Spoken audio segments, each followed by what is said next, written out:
Hello, everyone, and welcome to another episode of Eyes on Earth, a podcast produced at the USGS EROS Center, which celebrates its 50th anniversary this year. Our podcast focuses on our ever-changing planet and on the people here at EROS and across the globe who use remote sensing to monitor and study the health of Earth. My name is Tom Adamson, your host for this episode. EROS is known as the home of the Landsat archive, but its vast archive also includes millions of aerial photos dating back to the 1930s and declassified spy satellite images that date back to 1960.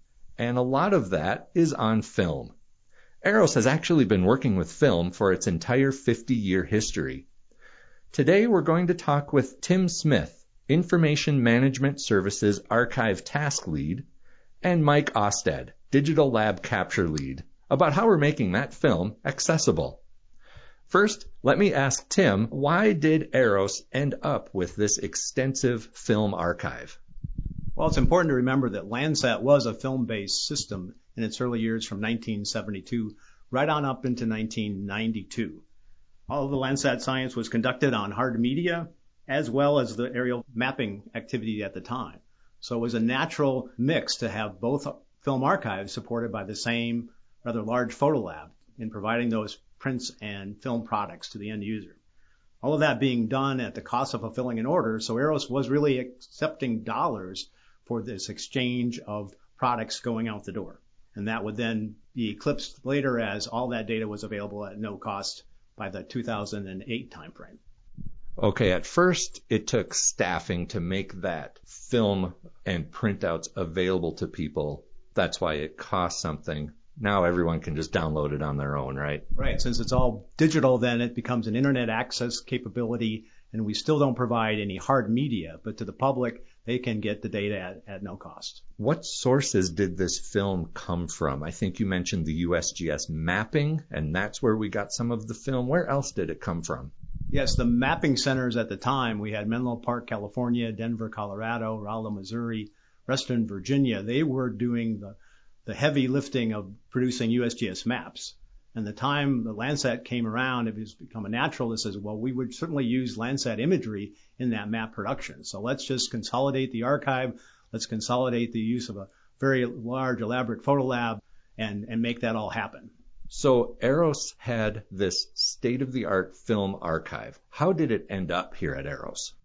It was threaded together with the Landsat program. And at the time, the managers felt, since it's sharing the same photo technology, let's just push all of this together into one location, which is the EROS Center.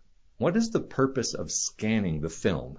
To get to a point where we no longer need that media. One of the issues we had at the time was acetate-based film, a syndrome called vinegar syndrome, where that film itself would just deteriorate over time. We needed to capture that imagery so we could avoid having to make multiple film copies of that same thing, which was very expensive at the time. It would have been millions of dollars. So the thought was, if we digitally capture the imagery, we'll be able to store it online, make it available real time, and fit in with the natural flow of how our other data is going out to the public. So we want to preserve the data because film isn't going to last forever, it sounds like. That's one of the main reasons. And we also want to make it accessible to users. Yes, exactly. And that's the combined activity that goes on. And once other people heard about it, they started sending their collections to EROS too. So it just wasn't a USGS only activity. There were 21 different external groups that felt the need to send us their collections, including the 8 different NASA field centers. We had Department of Defense, Army, Air Force, Navy. They sent their imagery here, and it also included other bureaus within the Department of Interior. So all they came to share and realize the archive at EROS was what they wanted to be a part of and access to the photo lab products that we made available. Now let's talk specifically about the machines that do the scanning here at EROS. I understand they're called Phoenix scanners. Why are they called that, and where did we get them? All of those were built from parts that were a part of our photo lab. So the Phoenix rising, similar to your favorite Harry Potter story, where that suddenly out of nowhere this bird, flames up and comes back as a prettier creature. Well, the same thing with our photo lab. We had dismantled all those bits and parts and pieces, But now we needed to have a base by which we could transfer film across a light table, have a digital capture system above that, and have that all automated. And EROS did all that design and development in-house. That was all generated by us in multiple phases of the Phoenix program that then became so critical to our data capture activity. So we're going to take a roll of film out of one of these canisters right now. And if you'll notice, each canister has a unique storage location on it so that we know what we are to capture and how to retrieve it from our archive, and also how to label it when we put it into the digital storage, if you will. Okay, that's good, Mike. I was wondering how we knew what was going on. There's barcodes on all of these canisters. So what we have on this Phoenix system is a supply side, and we have a capture side on each one of the rolls. One's a take-up, one's a supply. Once again, this is a 9-inch roll. We do have other sizes, but this particular machine right now is set up for 9-inch. And what I'm going under right now is a counter. And I will go over the top of the counter as well as a pressure plate which keeps even pressure on the film. So what we have here is the LED lights which are attached to fiber optics, and I have a sensor on top here.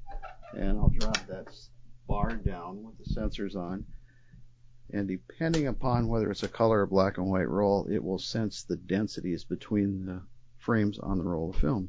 So it can sense when it's in between images and be able to move automatically from there? And depending on the length of the spacing in between, we can adjust how far it travels. One of the most important things is after we have captured these files, they are processed so they are correct geometrically and usable for map making and other applications that the science world may have out there. It's also certified. We can guarantee that there's been no manipulation to that image whatsoever, which means there have been no filtration, no Photoshop corrections, if you will, or anything like that done to the file. It is as it is on the film with no manipulation. Okay, that's it? It did one scene already? Yes, it scanned a scene. It has completed that scan, placed it onto an external hard drive, and now you heard the advance again, and it will do the same thing, step after step after step, until the roll is completed. And then at the end of this process, when the film is all captured, we will evaluate the film at 100% inspection. We have two stations. One is called the capture. The other one would be the process side. We will switch from one active box to an inactive box. Those are our external hard drives. Retrieve the film, do 100% inspection on it to make sure that all the frames are there. There's nothing on there that shouldn't be on there. When I say that, I'm referring to dust or dirt or perhaps a little tape residue. If that is present, we will rework the frame so we can assure that the customer is getting the best quality product that we can produce. We're capturing every image on the roll because we're finding out that later in time, some of these other images are as valuable or more valuable than the original ones that have been titled and framed and accepted. So we are providing a perfect copy of the roll itself. This is getting all the imagery off the film. How many scenes are on a typical roll of film? On average, you're probably going to see between 150 to 180. Now, some rolls may be 6 frames, some may be 250. It looked like it only took a few moments to do one image. Does that sound right? If you're doing a black and white, there is less data to capture because you're only capturing one band. That's about a 30-second capture. With a color file, you're doubling that, so it's going to be 1 minute and 20 seconds or slightly longer.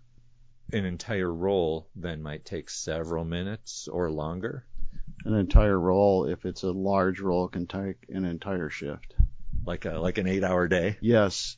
We have the ability to have a technician run up to 4 or 5 systems at a time. Well, how many of these Phoenix scanners are in here? We have 12, and of those 12, we currently have 10 that are active. How continuously are they running? 5 days a week, 2 shifts. What happens to that roll of film after it's been scanned?